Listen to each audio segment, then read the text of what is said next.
और एक भाई ने कमेंट भी कर रखा है, बेस्ट फॉर निब्बा निब्बीज, it should be release to YouTube Kids. सच में भाई यूट्यूब किड्स पे आने चाहिए इसके गाने। टोनी भाई के गानों में बच्चों की पोएम जैसी राइम आती है। जितनी जल्दी निब्बो को झूठी बीड़ी का नशा चढ़ता है, उससे भी ज्यादा जल्दी इनके गाने बच्चों की जुबान पे चढ़ जाते हैं। मैंने छोटे छोटे बच्चे देखे गाते हुए तुरता पदामा ताला ताला ताला। मका भाई ये तो गजब सीख लिया तुमने। तो भाई क्या हाल चाल है, उम्मीद करता हूँ एकदम मौज में हो और कच्चे काट रहे हो तुम। टोनी कक्कड़ का जो नंबर लिख नया गाना आया है, कल रात को मैंने वो गाना स्पीकर पे चला दिया था कुछ देर के लिए। हर रोज मेरे घर के पास जो कोयल सुबह सुबह कूकती है, टोनी कक्कड़ का गाना सुनने के बाद आज सुबह 5 बजे से लगातार गालियां दे रही मेरे को। इस गाने के लिरिक्स के साथ भी टोनी भाई ने ऐसा अत्याचार किया कि गाने की आत्मा ने स्वयं टोनी कक्कड़ के सपने में आके रहम की भीख मांगी। लेकिन तभी टोनी भाई ने अपना नंबर लिख गाना नींद में गाना शुरू कर दिया और गाने की आत्मा नंगे पैर चीखे मारती भाग के गई है। मुझे लगता है लोगों को भी टोनी भाई के टैलेंट की कदर नहीं है। भारत सरकार को तत्काल प्रभाव से टोनी कक्कड़ के दिमाग को राष्ट्रीय धरोहर घोषित कर देना चाहिए, क्योंकि ऐसी रचनात्मकता वाले साहित्यिक रचनाकार का दिमाग भविष्य में मानव की भिन्न भिन्न प्रकार की समस्याओं के समाधान में सहायक हो सकता है। टोनी कक्कड़ के गानों का प्रकोप ऐसा है कि स्वयं लिरिक्स के देवता ने मुझे सपने में दर्शन दिए और कहा, देख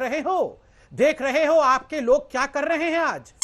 लॉजिक के झोपड़े में आग लगाते हुए जैसे जैसे इनकी कलम इनके प्रतिभावान दिमाग से उपजे लिरिक्स को कागज पर लिखती है, इनके मोटे दिमाग के छोटे कमरे के दाएं कोने में बैठा जिन पब्लिक को टॉर्चर करने की इस नए आइडिया को लेकर मंद मंद मुस्कुरा रहा होता है। इनके कर कमलों में सुसज्जित बटरफ्लो का पेन भी कई बार कोशिश करता है कि मैं इस कुकृत्य में इनका साथ ना ही दूं तो ठीक है, लेकिन उसकी चलती नहीं है यार, उसे चलना पड़ता है। जब इलोन मस्क मार्स पे जाएगा, उसे वहां टोनी भाई के दिमाग का वो हिस्सा मिलेगा जिसमें कॉमन सेंस और लॉजिक स्टोर होता है। गाने के शुरुआती लिरिक्स में टोनी भाई साहब ने फुल कॉपी पेस्ट किया है, काल काल काल काल काल काल काल और फिर आह आह आह आह। भाई ये क्या हो रहा है ये? मैं वेट कर रहा हूँ कब टोनी भाई साहब का नोर्ड वीपीएन का सब्सक्रिप्शन खत्म होगा, तब जाके कोई अच्छे लिरिक्स आएंगे इसके दिमाग में। और एक मिनट, ये लिरिक्स तो हमने रिसेंटली कहीं सुना था।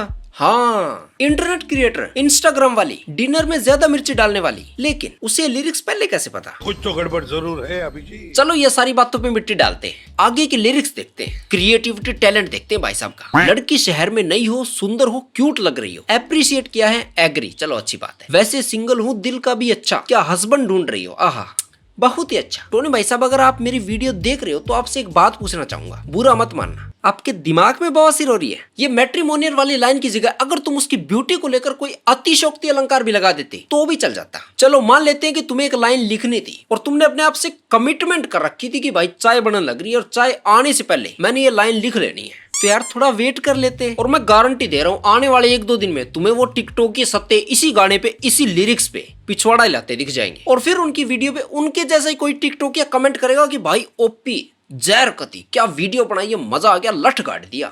कई बार क्या होता है कि हम गाना सुनते सुनते म्यूजिक के फ्लो में आके उस गाने के लिरिक्स को रियलिटी से कनेक्ट करने लग जाते हैं। इस गाने के साथ वो गलती कदापि न दोहराएं। ऐसी कोशिश करने पर एक पैर तुम्हारा नॉर्थ पोल पे टिकेगा और दूसरा साउथ पोल पे, और फिर तुम्हें पता है किम जोंग उन परमाणु मिसाइल टेस्ट करता रहता है। कुछ भी करना हो हमसे कहना, यहाँ के डोन है हम। भाई ये डायलॉग नहीं है, ये लिरिक्स है और भाई ने गा रखे हैं ये। तौबा तौबा तौबा। एक भाई ने बहुत ही सच्चा कमेंट किया है, लिखा है best part of video 3 minute 2 second पे, यानी कि वीडियो का बेस्ट पार्ट वीडियो के खत्म होने के बाद स्टार्ट होता है। और उसके आगे फिर लड़की को नंबर लिखवा दिया, बोला नंबर लिख 98971। उसके आगे डम डिगा डम डम डम। नंबर लेने के बाद खुशी देखो इसकी, जैसे 4 साल के बच्चे को चूरन वाली पुड़िया की पर्ची में कोई खिलौना मिल गया हो। सही पकड़े हैं। क्योंकि अंग्रेजी आती है कम, भाई इंग्लिश नहीं, तुम्हारा मैथ भी कमजोर है। तेरे प्यार पे शुरू और तेरे प्यार पे खत्म।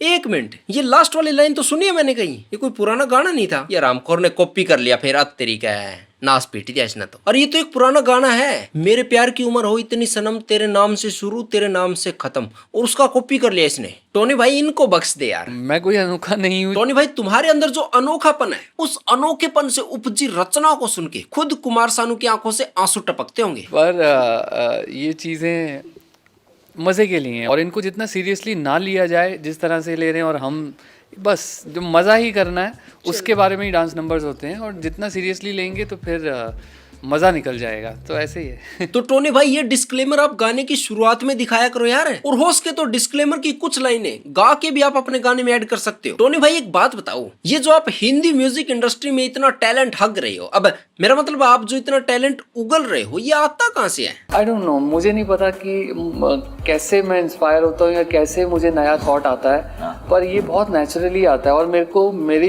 एक अच्छी बात ये है कि मेरे को बहुत ज़्यादा थॉट्स आते हैं। बुद्धि बहुत तेज है तुम्हारी। टोनी भाई कभी अपने म्यूजिकल लाइफस्टाइल से थोड़ा टाइम निकाल के अपने गाने का कमेंट सेक्शन देख लियो। वैसे ये वाला गाना सुन के मुझे लगता है कि आपने कमेंट सेक्शन अपना देखा हुआ है। आपने अभी कहा कि आपको इतने आइडिया आते हैं, तो आपको कमेंट सेक्शन देख के कोई आइडिया आया? नहीं। टोनी भाई एक बात बताओ, जब लोग आपके गानों पर ऐसे ऐसे कमेंट करते हैं तो आपको अच्छा लगता है या आपको बहुत अच्छा लगता है? 50-50 यानी कि कुल मिला के आप इन कमेंट्स को एंजॉय करते हो। या आप में इतना टैलेंट, आप इतना सच बोलते हो, मैं आपको कलयुग का हरिश्चंद्र मानता हूँ। सच बोलूं, झूठ नहीं बोलूंगा। आपको एक गाना लिखने में कितना टाइम लगता है? 1 घंटा या 2 घंटे?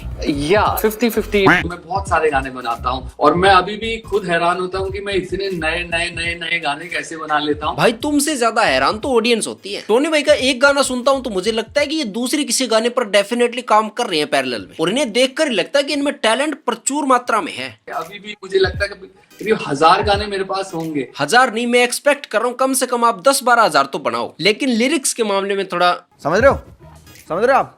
कई बार मैं टोनी भाई के गाने सुनता हूँ तो मुझे लगता है कि ये इंप्रूव कर रहे हैं, और फिर इनका एक गाना आता है जिसमें कंप्लीटली हग देते हैं खुले में। हाल ये है कि यूट्यूब के सर्च बॉक्स में टोनी कक्कड़ लिखते ही पहला सजेशन रोस्ट का आता है, और भाई इस 3 मिनट के गाने में 4 कदम चलते ही इन्हीं माशे के गाए हुए पुराने गानों की खिचड़ी भी मिल जाती है। डेफिनेटली ये खिचड़ी टिकटॉकियों के स्वास्थ्य को ध्यान में रख के ऐड की गई है। एग्जाम में जब हमें आंसर नहीं आता होता है तो हम पेज भरने के चक्कर में वही चेप देते हैं जो हमें आता होता है। सेम यही कारनामा टोनी भाई ने किया है, लेकिन पेपर चेक करने वाले टीचर्स की तरह पब्लिक अंधी नहीं है। लिरिक्स देखने के बाद मैं ये सोच के कंफ्यूज हूँ कि इसमें टोनी भाई ने ऐड क्या किया है, और भाई साहब गाने में अपने आप को डॉन कह रहे हैं। भाई डॉन नाम की तो इतनी माटी पलीत हो रही है, अगर शाहरुख खान को भी तुम डॉन कह दो तो वो भी बुरा मान जाए। देखो भाई, हमने टोनी कक्कड़ के लिरिक्स को रोस्ट तो कर दिया, लेकिन अब बात करते हैं स्वयं टोनी कक्कड़ की। एज ए पर्सन ये दिल के बहुत अच्छे हैं, और इनकी यहाँ तक पहुंचने की कहानी तुम्हें पता ही होगी। अगर नहीं पता तो एक वीडियो का लिंक मैं तुम्हें डिस्क्रिप्शन में दे दूंगा। इनके कुछ एक गाने सुन के मुझे लगता है कि ये बुद्धि का ज्यादा ही प्रयोग करते हैं, जिस चक्कर में ये जानबूझ के ऐसे गाने बनाते हैं। इनकी वीडियो में 5 मिनट क्राफ्ट वालों से ज्यादा कलर होते हैं। इनके गानों में और 5 मिनट क्राफ्ट वालों में एक और सिमिलरिटी है, दोनों को तबीयत से रोस्टा जाता है, और फिर भी दोनों मानते नहीं है। धिक्कार है हम पर। अगर ये जानबूझ के इतने अच्छे लिरिक्स वाले गाने रेगुलरली बनाने लग गए तो कुछ सालों में इनका एग्जाम्पल दिया जाया करेगा कि अगर कोई गाने के लिरिक्स लिखे तो कम से कम ऐसे ना लिखिए। सही पकड़े हैं। और टैलेंट की परख इनको ऐसी है कि ये बहुत ही ज्यादा टैलेंटेड लोगों को अपने गाने में लेते हैं। इनके गानों में या तो तुम्हें वो टिकटॉक वाले सत्ते बूटी शेखते नजर आएंगे, या फिर बिग बॉस से निकले वो स्टार मिलेंगे जिन्हें खुद बताना पड़ता है कि भाई मैं स्टार हूँ। हालांकि उस स्टारियत को गली के कुत्ते नहीं पूछते, लेकिन टोनी भाई के गाने में आने के लिए वो स्टारियत मोर देन इनफ है। और तुम सोच के देखो टोनी भाई के फैन कैसे होंगे, उनके दिमाग में क्या चलता होगा। इनकी एक फैन ने इनको अंतर्मन की गहराइयों से धन्यवाद किया है, क्योंकि ये गाना सुनने के बाद उस महिला का 16 महीने का बच्चा चुपचाप सो गया। इस गाने का बच्चे के दिमाग पे क्या प्रभाव पड़ेगा भाई वो तो वक्त बताएगा, लेकिन गाना सुनते टाइम बच्चे के अंतर्मन से यही आवाज आई होगी कि ये गाना सुन के टॉर्चर होने से अच्छा है मैं सो ही जाता हूँ। पायल जोन के सूत्रों के हवाले से एक गुप्त जानकारी लीक हुई कि रोनाल्डो ने टोनी कक्कड़ के गाने की कोका कोला वाली फ्रेज को सुन के कोका कोला रिजेक्ट की थी। इस गाने के चमत्कारी लिरिक्स सुनने के बाद एक बालक ने कमेंट किया है, I survived even after this song. भाई सच में बहुत हिम्मत वाले हो तुम। लेकिन एक बात तो माननी पड़ेगी,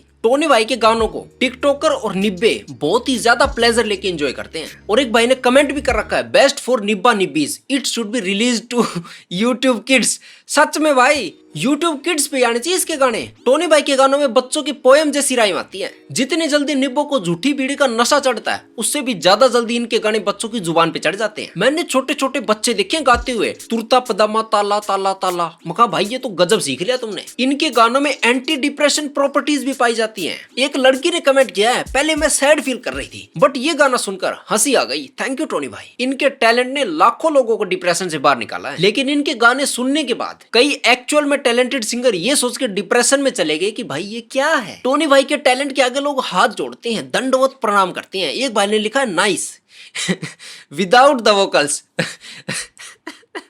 release the instrument version please. सच बता रहा हूँ भाई, सच में इंस्ट्रूमेंट वर्जन रिलीज करने की बहुत ही ज्यादा जरूरत है। मुझे तो डाउट है पुलिस वाले ये गाना क्रिमिनल्स को टॉर्चर करने के लिए यूज करते होंगे। टोनी भाई की राइटिंग स्किल्स को देखने के बाद एक भाई ने कमेंट किया है, वैसे एक बात तो है कि टोनी के सॉन्ग्स टिकटॉक और रील्स के लिए परफेक्ट होते हैं। भाई सच कह रहा है तू, 100% बिल्कुल एक्यूरेट बात कही तूने। मैं तो ये सोच के हैरान हूँ कि ये गाने टिकटॉक और रील्स के लिए है तो ये यूट्यूब पर रिलीज क्यों करता है? गाने टिकटॉकियों के लिए बनाता है, टिकटॉकी इसके गानों को बहुत अच्छे से पसंद करते हैं और गाने में नचवाता भी टिकटॉकियों को ही है। तो फिर यूट्यूब पे गाना रिलीज करने का मतलब क्या है? 30-30 सेकंड में डिवाइड करके रील्स पे रिलीज कर दे गाना। और इनकी एक टूरू फैन आ चुकी है, इसने कहा है कि it's amazing Tony sir, don't care about haters. भाई इन आंगनवाड़ी से LLB करने वाले अनपढ़ों से हमें सावधान रहने की सख्त जरूरत है। इन्हें ये नहीं पता कि इम्प्रूवमेंट चाहने वालों में और हेट करने वालों में फर्क क्या होता है। मैं तो टोनी भाई का कॉन्फिडेंस देख के हैरान हूँ। इनका कॉन्फिडेंस पायल जोन के कॉन्फिडेंस को डायरेक्टली टक्कर दे रहा है। ये दोनों ही अपने कमेंट सेक्शन की परवाह नहीं करते। और फाइनली मेरी यूट्यूब फैमिली, एक बात बताऊं, तुम्हें जान बसती है मेरी। MH42 Alpha, Vedansh, Tejal, Rubin, Mister Oats या MROTS, सुजाता, स्टार प्लेस, सीमैटिक और Hardik, shout out to you my friends. भाई तुम जो मुझे ये अनमोल और अविस्मरणीय सपोर्ट और प्रेम देते हो, हम उसके सदा ऋणी रहेंगे। इसके अलावा भी काफी सारे कमेंट रह चुके हैं जिनको हम आने वाली वीडियोस में शामिल करेंगे।